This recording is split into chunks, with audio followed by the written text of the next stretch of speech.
Hey, next up, let's take a quick peek at the steering wheel. Starting off on the bottom left-hand side, we have our adaptive cruise control settings. So the vehicle that we're looking at does have the adaptive cruise built into it. If we didn't have the adaptive cruise control, these buttons would go away and it would be your traditional cruise control instead. One of the big benefits of the adaptive is that it's essentially a set it and forget it cruise control. So if the vehicle in front of you slows down, and let's say you have it set to 120, they slow down, it's going to automatically slow down your vehicle. If they get out of the way or change lanes, it'll pick you right back up to your set speed again. So that's one of the nice things about the adaptive cruise. We know that the system is on when we press that button. As you can see there, it highlights on or off. These buttons are going to let you to determine how far or how close you are from the vehicle that's in front of you. So it's based off of the cameras that are in front of the truck, but it allows you to set if you want to be closer or further away from that vehicle. Once you're up to speed, you can just press the set button in order to set your speed at whatever your preferred speed is. You can increase or decrease 1 kilometer or 1 mile per hour at a time. When you're driving, we can cancel out that cruise control, or we can turn the system off completely by pressing the on-off button again. Off to our right-hand side, very bottom buttons, we've got the ability to either answer a phone call or we can hang up on a phone call. This is going to be our mute button, so if we've got the audio up, we can press this button. Of course, there's no song playing, but we can mute by pressing this button. We can also increase or decrease our volume by using the rocker knob here on the steering wheel. Next up, this is going to be our voice-activated button, so we can do that, press that button in order to be able to do a couple things. So we can use it for navigation, if we wanted to make a phone call, if we want to change radio stations, etc. There are a ton of things that you can do using voice-activated navigation, using that voice-activated button. Moving up to the top on the right-hand side, we've got the ability to either change between stations, or if we've got an MP3 player or our phone connected, it'll allow us to change between songs or stations, whatever the case may be. In the middle is going to be our mode button, so that lets us change between either AM, FM, Sirius, XM, if we had our cell phone connected, etc. Off to our left-hand side, this is going to be the directional pad to control this center instrument cluster screen. So let's zoom in there. Now we can use that to go up and down, left and right. So let's start off first off on our trip counter. So the trip counter obviously is going to let us know based off of our current trip what our settings are. In order to be able to reset the trip counter, we're just going to press and hold the OK button. And there we go. As you can see, it's reset it down to these basic values here. So obviously that 99.9 liters per 100 is very, very inaccurate. And the reason why is because I'm sitting here idling the truck. So as you get moving, it is going to be very, very better fuel economy in comparison. Moving down, we've got a few different things. We can view our fuel economy. If our trailer was connected, we can configure different screens by pressing that button, looking into the My View. Moving to the right, now we've got some trip fuel information, so we can change between our trip 1, trip 2, our fuel economy, fuel history, our compass, and then our auto start stop. So auto start stop is currently engaged. We can turn that off on one of our settings just off to the right-hand side, or you can also press the auto start stop button, this one, in order to be able to turn that off. Again, it's by a case-by-case basis. It will reset it to turn it back on when the truck's turned off and then back on again. Moving over, we've got some basic truck info. So we've got a different gauge view. So if we wanted to look at our turbo, we can look at our tire pressure. Ooh, that's tire pressure's off just a little bit there. Digital speedometer. And then we've got some basic engine idle info.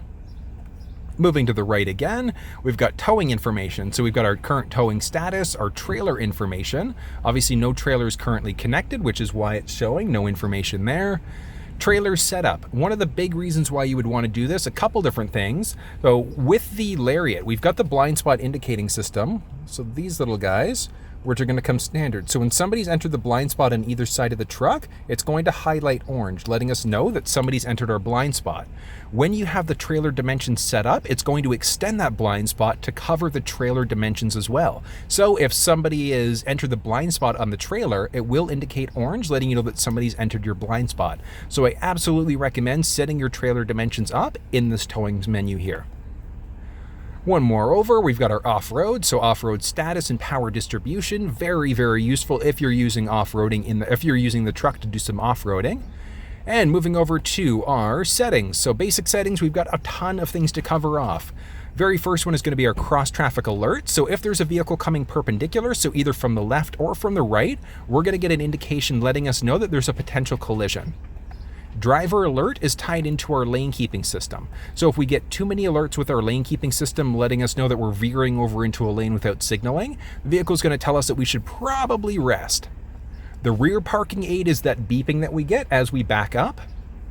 Trailer blind spot, that's where when your trailer's connected, it's going to extend the blind spot on those side view mirrors to cover off the trailer. So if you're towing something, I absolutely recommend make sure that you keep that one turned on. Pre-collision assist, absolutely recommend this one also. So pre-collision assist, if you're potentially going to get in a collision and the vehicle senses it, it's going to actively brake for you. Huge benefit there, because if you can't react to a collision for whatever reason, maybe you passed out behind the wheel, or let's say if you just didn't see a potential collision, if someone cuts out in front of you, slams on their brakes, etc., the vehicle will react for you. And moving back, we've got our cruise control. So we've got the adaptive versus the normal. So adaptive cruise control, we do have it set. We do have the adaptive cruise control, so there's no reason not to use it. But if you're old school, you prefer that normal cruise control where you have to constantly reset your speed, you can change that out. Moving down, Dte calculation for towing. Obviously not towing anything right now, so don't need to worry about that. We've got some gauge selections, so either our turbo or our transmission gauge. So if we hit the turbo gauge, so as you can see, that has shown up on the very top right-hand side. Lane keeping system is turned on also. We've got 3 different settings, so we can either go for an alert, an aid, or both an alert and the aid. So the alert is essentially just going to be a steering wheel shake. So it's almost like you've run over rumble pavement on the highway, so that kind of like that jutted out pavement where it feels like you're kind of shaking like crazy. That's what the alert feels like. So it's essentially there just to kind of wake you up and jolt you up. The aid is going to recenter you and pull you back into your lane, whereas the alert and the aid will do both. So it's going to give you a little bit of a steering wheel shake while pulling you back into your lane. A few different intensities. We've got our normal, high, or low. Play around with those settings to get your own personal preference. When we get into our advanced settings, we've got a number of different things. So our vehicle, this is where we can turn the auto engine off here. Blind spot system, that's going to be that side view mirror letting us know if somebody's entered the blind spot. Our easy entry exit are going to be whether or not the steering wheel and the seat back up in order to be able to let us get in and out of the vehicle a little bit easier. So when you press the power button to turn the vehicle off, it's going to slide the seat back to its max setting for you to be able to get out a little bit easier.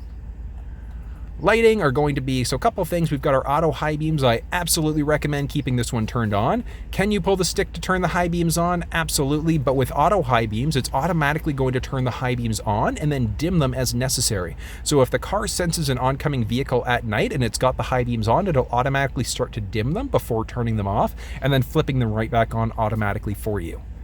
The auto lamp delay, when the truck is locked, what happens? Does the lamp stay on? Does the lamp stay on, I should say, for 10, 20, or 120 seconds? Moving down, we've got some lock settings, so our auto unlock and then our remote unlock. So when we remote unlock, is it the driver's door or all doors that become unlocked?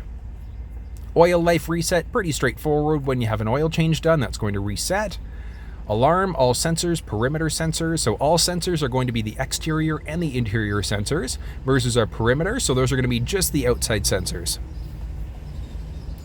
Remote start, when the vehicle's remote started, do we want the system on or off at the bottom, yes or no? If the vehicle's remote started, what happens?